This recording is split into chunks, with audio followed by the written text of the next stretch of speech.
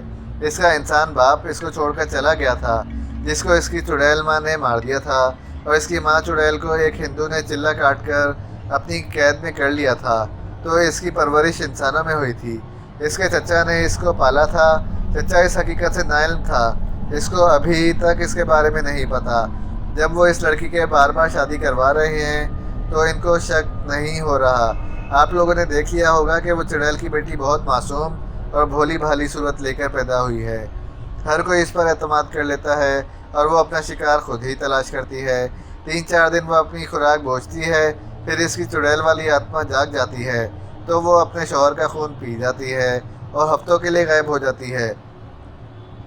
جب اس کے چچا کو اس حادثے کا پتہ چلتا ہے تو وہ اس بیچاری کی تلاش میں تھانے، اسپتالوں میں، پولیس اسٹیشنوں میں اور نہ جانے کہاں کہاں تلاش کرتا پھرتا ہے۔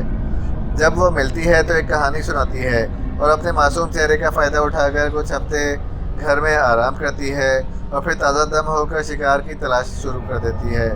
تو کیا ہر بار چچا اس کو جہیز دیتا ہے؟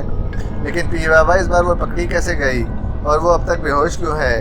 میں نے پہلے ہی بتایا تھا کہ وہ چڑیل کی بیٹی ہے، لیکن اس کے اندر انسان کا بھی خون ہے، اس لیے وہ کمزور اور تھکاوٹ بھی محسوس کرتی ہے۔ اس رات جب اپنا شکار کر کے قبرستان کی طرف جا رہی تھی تو اسے نہر بھی پار کرنی پڑی تھی۔ اس کو معلوم ہو گیا تھا کہ کوئی اس کا پیچھا کر رہا ہے، اس لیے جلدی میں وہ اس درخت سے ٹکرا گئی اور بے ہوش ہو گئی، کیونکہ اب اس پر تھکاوٹ طاری ہو گئی تھی۔ اب ہمیں کیا کرنا چاہیے؟ آپ اس کے ساتھ کیا کرنا چاہتے ہیں؟ اس کو زندہ رکھ کر سزا دینا چاہتے ہو یا اس کو ختم کرنا چاہتے ہو؟ کیا پیر بابا اس پر گولی اثر کر سکتی ہے؟ ہاں کرے گی، لیکن یہ ضروری نہیں کہ اس کی موت اس گولی سے واقع ہو جائے۔ اس کو مارنے کے لیے اسی قبرستان میں 3 دن تک چلہ کاٹنا ہوگا، جس کے بعد اس چڑیل کی بیٹی میں چڑیل والی طاقت آ جائے گی۔ اس کے بعد آپ جو سزا دینا چاہو اس کو دے دینا، اور آئندہ ہو سکتا ہے کہ وہ یہ غلط کام نہ کرے، ہمیشہ کے لیے چھوڑ دے۔ اب چلے کے لیے کوئی آدمی تلاش کرو۔ میں تو پہلے ہی 1 سال والا چلہ کاٹ رہا ہوں جو آدھی رات کا ہے، تو پہلی رات کسی پرانی قبر پر بیٹھ کر کرنا ہوگا۔ میں تیار ہوں۔ اس نے میرے دوست کو مارا ہے اور نہ جانے کتنے لوگوں کو شکار بنایا ہے۔ ٹھیک ہے سفیر بیٹا، یہ لو ستو کے دانے، کسی پرانی قبر پر بیٹھ کر ان دانوں پر چلہ کرنا ہے اور حصار سے باہر نہیں آنا، کچھ بھی ہو جائے، چاہے میرے آواز آئے یا میں خود ہی آ جاؤں یا تمہارا دوست اکبر بھی آ جائے، تم نے کسی کی بات پر بھی عمل نہیں کرنا ہے، بس میرا بتایا ہوا عمل کرتے رہنا۔ اس دن میں کسی سے کوئی بات نہیں کرنا ہے، بینک سے چھٹی لے لو۔ میں نے پیر بابا کی بات مان لی، لیکن میرا دل تسلیم نہیں کر رہا تھا کہ بھابھی ایک بے رحم قاتل ہو سکتی ہے اور وہ ایک چڑیل کی بیٹی ہے۔ رات کا وقت تھا، فون کی گھنٹی سن کر میری آنکھ کھل گئی تو یہ اطلاع ملی کہ بھابھی ثنا ہسپتال سے فرار ہونے میں کامیاب ہو گئی ہے۔ اس بارے میں اور کچھ معلوم نہ ہوا۔ میں نے اسی وقت انسپکٹر سے بات کی تو اس نے کہا، سفیر بھائی اب وہ چلہ کرنا ہی اور بھی ضروری ہو گیا ہے، خدا نہ کرے اور وہ کوئی کام کر دے اور کسی کی جان چلی جائے۔ صبح ہوتے ہی بینک گیا اور بینک سے 5 چھٹیاں لیں اور انسپکٹر خان کے پاس چلا گیا۔ وہ پولیس اسٹیشن میں میرا انتظار کر رہا تھا۔ ہاں تو چھٹی لے لی ہے؟ ہاں جی۔ ٹھیک ہے، چائے پی لو تو ہم ثنا بھابھی کے چچا کے گھر چلتے ہیں۔ ٹھیک ہے، میں تیار ہوں، اور مجھے اس کے گھر اچھی طرح یاد ہے۔ ایک پڑوسی سے پتہ چلا کہ کل رات کو جہانگیر صاحب کا انتقال ہو گیا ہے، اس لیے اس کو دفن کرنے کے لیے سب لوگ اس کے آبائی گاؤں گئے ہوئے ہیں۔ کیا ثنا بھابھی بھی اس کے ساتھ ہے؟ ظاہر بات ہے کہ ثنا باجی چچا جہانگیر سے بہت پیار کرتی تھیں، انہیں تو جانا ہی چاہیے تھا۔ اور ان کا گاؤں کہاں ہے؟ انسپکٹر خان نے پوچھا۔ ان کے گاؤں کا نام کیا ہے؟ لال سندر والا ہے اور وہ موٹر وے کے ساتھ ہے، فیصل آباد سے کچھ پہلے ہی ہے۔ ہم سب سے پہلے پیر بابا کے پاس گئے تو انہوں نے کہا اس بات کا فائدہ اٹھا لو سفیر، تم اپنا چلہ آج رات سے شروع کر لو، اور انسپکٹر خان تم بے شک اس کے پیچھے گاؤں چلے جاؤ، اگر وہ وہاں نہیں ہے یا وہاں سے غائب ملتی ہے تو مجھے اطلاع دینا، میں پھر عمل سے پتہ کروں گا کہ وہ کہاں ہے۔ ٹھیک ہے پیر بابا، جس طرح سے آپ کا حکم۔ پھر میں قبرستان چلا گیا اور رات کے لیے جگہ تلاش کرنے لگا۔ جلد ہی مجھے ایک پرانے درخت کے پاس ایک پرانی قبر مل گئی۔ میں اس پر نشان لگا کر آ گیا اور کھانا کھا کر سو گیا۔ میری آنکھیں رات کو شام کو 5 بجے کھلیں۔ ابھی اندھیرا ہونے میں کچھ وقت باقی تھا۔ میں اپنی جگہ پر پہنچ گیا تھا۔ وہاں پر میں نے حصار کھینچا تو میں اس قبر پر بیٹھ گیا اور چلنا شروع کر دیا۔ پہلی رات سکون سے گزری۔ انسپکٹر خان ثنا کے گاؤں گیا ہوا تھا۔ میں گھر آ کر سو گیا۔ دن کو بہت سی کالیں آئیں لیکن میں نے یہ نہیں کری۔ شام 5 بجے کے قریب میں اٹھا اور کھانا وغیرہ کھایا اور قبرستان کی طرف چل دیا۔ اپنی جگہ پر پہنچ کر میں بیٹھ گیا۔ آج موسم بھی خراب معلوم ہوتا تھا۔ چاند کا کوئی نام و نشان نہ تھا۔ ہوا بھی تیز سے تیز ہوتی جا رہی تھی اور مجھے چلہ کرنے میں مشکل ہو رہی تھی۔ میں حیران تھا کہ جب میں گھر سے نکلا تھا تو موسم صاف تھا، لیکن جب قبرستان میں قدم رکھا تو موسم خراب ہو گیا۔ خیر میں علم کرنے لگا کہ آسمان پر بجلی چمکی اور بادل شور کرنے لگا۔ ہوائیں تیز تیز چلنے لگیں۔ بہت زیادہ شور ہو رہا تھا۔ مجھے عمل کرنے میں مشکل تو ہو رہی تھی۔ کچھ دیر میں بارش شروع ہو گئی، لیکن یہ کیا، بارش حصار کے باہر ہو رہی تھی اور جس جگہ میں تھا وہاں کوئی اثر نہیں ہو رہا تھا۔ بادل خوب برسا، ہر طرف پانی ہی پانی ہو گیا، لیکن حیران کرنے والی بات یہ تھی کہ پانی کا ایک قطرہ بھی میرے قریب نہیں آ رہا تھا۔ موسم اب صاف تھا، چاند نظر آ رہا تھا اور چاندنی ہر چیز کو منور کر رہی تھی۔ بادل کا شور تھم چکا تھا اور اب مکمل سے خاموشی تھی۔ میں نے اپنا عمل جاری رکھا ہوا تھا۔ صبح ہونے سے کچھ پہلے مجھے انسپکٹر خان اپنے پاس آتا ہوا نظر آیا۔ خان نے کہا، سفیر یہ چلہ چھوڑ دو، ہم نے ثنا کو مار دیا ہے، اب وہ مر چکی ہے۔ لیکن اس وقت میں ہوش میں تھا۔ مجھے پیر بابا والی بات یاد تھی۔ میں بھلا چلہ کیسے چھوڑ سکتا تھا؟ میں چلے میں مگن رہا۔ خان نے کہا، اٹھ جاؤ میرے دوست، کیوں دیر کر رہے ہو، اپنا ٹائم ضائع کر رہے ہو، آؤ میرے ساتھ، میرا ہاتھ پکڑو۔ خان نے میری طرف ہاتھ بڑھایا تو اس کے منہ سے چیخ نکل گئی۔ وہ غائب ہو گیا۔ میں نے خدا کا شکر ادا کیا کہ میں نے کوئی غلط قدم نہیں اٹھایا۔ صبح ہوئی تو میں گھر لوٹ آیا اور کھانا کھا کر سو گیا۔ شام کو اپنے ٹائم پر اٹھا اور اپنا سخت امتحان ہونے والا تھا۔ میں اس کے لیے تیار تھا۔